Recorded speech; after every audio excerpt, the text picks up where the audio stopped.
तो व्हाट्सअप ओटाकोज, आज हम लोग एक्सप्लेन करने वाले हैं समर हिकारू डाइड के एपिसोड नंबर 1 को, जिसकी स्टोरी काफ़ी ज़्यादा इंटरेस्टिंग है। और एपिसोड 1 में इन्होंने काफ़ी बढ़िया तरीके से सभी चीज़ों को दिखाया है। तो अगर आप लोग ये पूरी स्टोरी मिस नहीं करना चाहते तो वीडियो पूरी देखना, कमेंट करके बताना कि आपको ये स्टोरी कैसी लगी। तो ज़्यादा टाइम वेस्ट ना करते हुए वीडियो को शुरू करते हैं। तो कहानी की शुरुआत होती है जनवरी 2020 में माउंट निशायामा पर, जहाँ योशिकी जंगल में हिकारू की तलाश में आगे भाग रहा होता है और वहाँ पे बारिश भी बहुत हो रही होती है, जिससे वो फिसल कर गिर जाता है। और गांव वालों की आवाज़ें जो एक गायब हुए लड़के को ढूंढ रहे हैं वो धीरे धीरे कमज़ोर पड़ने लगती है, जिसके बाद उसके सर्च को कैंसिल कर दिया जाता है।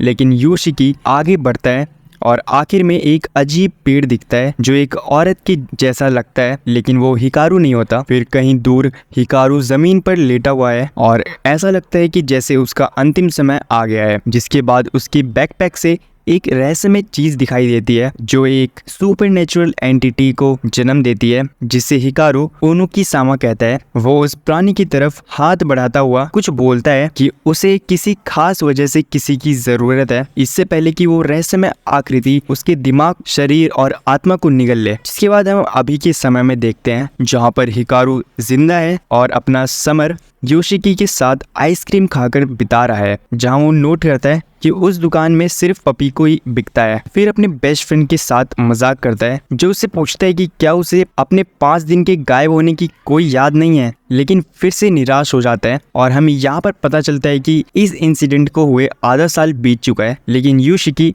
अभी भी आगे नहीं बढ़ पाया है। जिसके बाद एकदम से योशिकी एक इम्पोर्टेंट सवाल पूछता है। वो कंफर्म करना चाहता है कि उस दिन के बाद से जो उसका डाउट था वो सच है, सामने वाला हिकारू असली हिकारू नहीं है। और वहाँ का मूड एकदम से बदल जाता है जब नकली हिकारू ये सवाल सुनकर एकदम से फ्रीज हो जाता है और एक लंबे साइलेंस के बाद वो कांपते हुए पूछता है कि उसे कैसे पता चला। उसी पल उसके चेहरे की स्किन पिघलने लगती है और एक अजीब से फ्लूइड में बदल जाती है, जो कि आगे बढ़कर योशिकी की तरफ बढ़ने लगता है। और हिकारू घबरा जाता है और वो कहता है कि उसने गायब हुए लड़के की हर डिटेल को परफेक्टली कॉपी किया है, फिर भी काफी नहीं था। वो योशिकी को टाइट हग करता है और ट्रुथ रिवील ना करने की भीख मांगता है, क्योंकि उसे एक इंसान की तरह जीने में बहुत मजा आ रहा था। और आखिर में वो उसे कन्फेस करता है कि वो योशिकी को जान से नहीं मारना चाहता। फिर सांस लेने में तकलीफ के बावजूद योशिकी उसकी बात से सहमत हो जाता है कि वो किसी को कुछ नहीं बताएगा, और वो भी इस नए हिकारू को एक्सेप्ट कर लेता है और वो भी चाहता है कि वो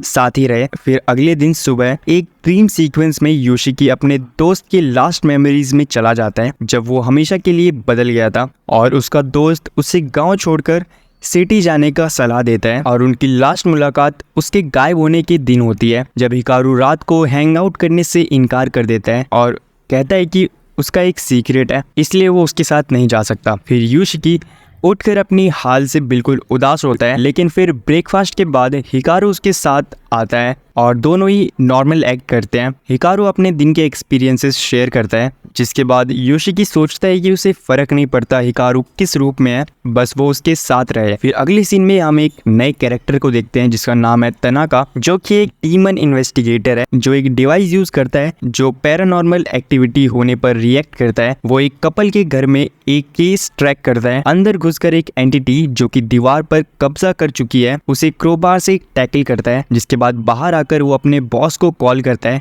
और बताता है कि टारगेट वो नहीं था जिसे वो ढूंढ रहे थे। और वो कैजुअली ये भी कह देता है कि कंपनी को सेंचुरीज में कोई रियल सक्सेस नहीं मिली है। और बॉस, जो कि एक यंग वुमेन जिसका चेहरा नहीं दिखाया जाता, वो कामली उसे सर्च कंटिन्यू करने को कहती है। फिर तनाका के जाते वक्त वो अपने आप से कहता है कबुताची गांव का काम बहुत ज्यादा मुश्किल होगा, जहाँ उसकी नेक पर एक मिस्टीरियस स्कार दिखाई देती है।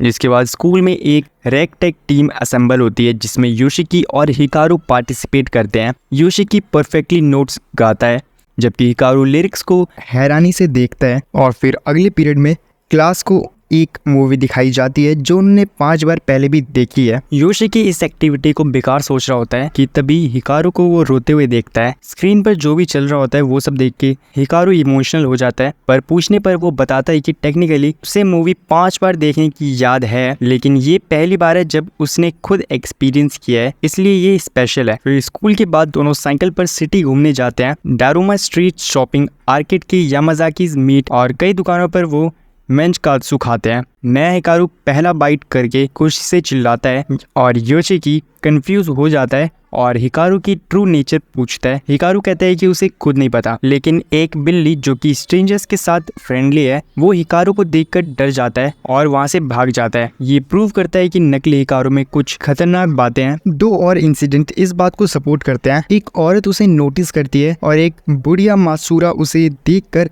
नर्वस ब्रेकडाउन में चली जाती है। नोनुकी-सामा के वापस आने की बात करती है। ये सुनकर हिकारू अपसेट हो जाता है और योशिकी को वहां से ले जाता है। शाम तक योशिकी सच को एक्सेप्ट कर लेता है कि उसका बेस्ट फ्रेंड बिल्कुल मर चुका है। नया हिकारू उसे समझता है कि वो हिकारू की डेथ का रिस्पॉन्सिबल नहीं है और बताता है कि ह्यूमन बॉडी में आने से पहले वो इमोशनलेस रोबोट की तरह था। अब उसके सारे इमोशंस योशिकी के लिए हैं। फिर योशिकी उससे पूछता है क्या वो उसे पसंद करता है, जिसके बाद हिकारू उसे हाँ कर देता है। जिसके बाद योशिकी सोचता है कि असली वाले हिकारू ने कभी अपने इमोशंस नहीं दिखाए थे और वो फिर रो पड़ता है और वो हिकारू से कभी ना जाने के लिए कहता है और हिकारू उसकी बात पर हामी भर देता है। और रात के सीन में हम देखते हैं योशिकी घर पर सोने की कोशिश करता है जबकि एक सुपरनेचुरल एंटिटी उस बुढ़िया मात्सुरा के घर पहुंचती है डिलीवरी बॉय बनकर। वो नोनुकी-सामा के आने से डर जाती है। एंटिटी हिकारू जैसी आवाज में मर्डर का अनाउंस करती है और उसके बाद वहां पर पुलिस पहुंच जाती है और लोग जमा होते हैं।